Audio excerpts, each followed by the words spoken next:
Olá, meu nome é Pedro Canelas. Hoje eu estou aqui com o Carlos Martins, que é superintendente da Kinea, para falar sobre os fundos de tijolo, os fundos imobiliários que fazem aquisição de imóveis, e estou com o Flávio Canho para falar dos fundos de papel, né, que a gente chama que são os fundos de dívida, os fundos de CRIs, que são nada mais do que papéis de financiamento aqui com garantia de imóvel real.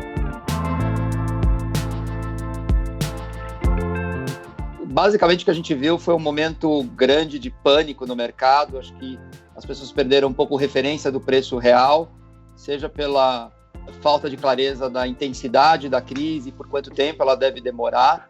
O que a gente sempre tem dito aqui é para lembrar das características que embasam a indústria de fundos imobiliários. Então, a gente está falando de fundos que investem em ativos reais, são fundos fechados, que não obrigam o gestor a resgatar ou ter que vender os seus ativos para dar liquidez para os investidores tomam a decisão individual de vender naquele momento e naquele preço, e são fundos não alavancados, o que reduz a pressão de caixa sobre os fundos. Então, os fundos podem momentaneamente ter uma redução de rendimentos, mas isso não quer dizer que o fundo vai valer 40%, 50% menos.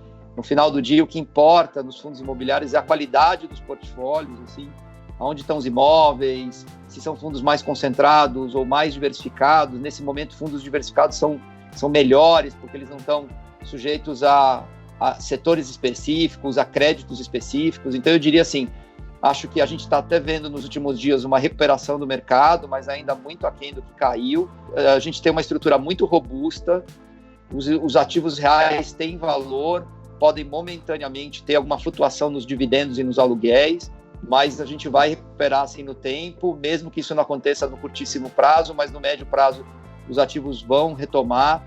Tem que ter tranquilidade, analisar bem o que está dentro das carteiras e esperar o momento melhor para começar. Se quiser fazer uma realocação e se quiser fazer uma compra também, olhar com cuidado, aquela parcela da poupança que você não vai precisar no curto prazo, acho que isso é o mais importante. Flávio, imagino que nos fundos de papel o cenário é bastante parecido, né?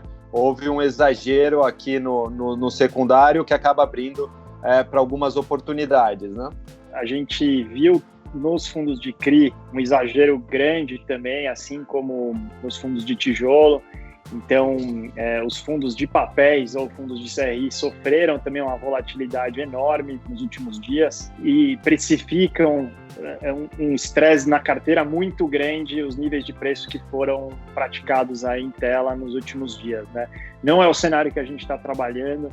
A gente está falando aqui de operações com devedores de qualidade, que têm porte financeiro para passar por essa crise, e são operações com garantias nos imóveis. Ninguém quer perder os imóveis, então a inadimplência ela é o último recurso desses devedores, e a gente não está vislumbrando isso para as nossas carteiras. Então é óbvio que o pânico explica um pouco disso, mas agora, com a poeira um pouco mais baixa, a gente tem que entender que são operações de qualidade, são empréstimos com colateral sólido, então a carteira não deve ter nem perto desse impacto que foi visualizado pelo mercado. Obrigado, foi muito esclarecedor poder ouvir os dois aqui sobre o fundo imobiliário.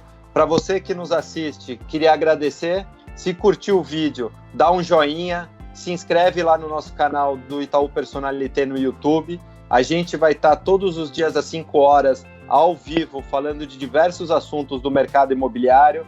Nesse momento de crise, de alta volatilidade, é muito importante vocês nos acompanharem para acompanharem as notícias de perto. Obrigado a todos e até mais. Para você acompanhar os movimentos de mercado que podem impactar seus investimentos, inscreva-se no canal do Itaú Personalité.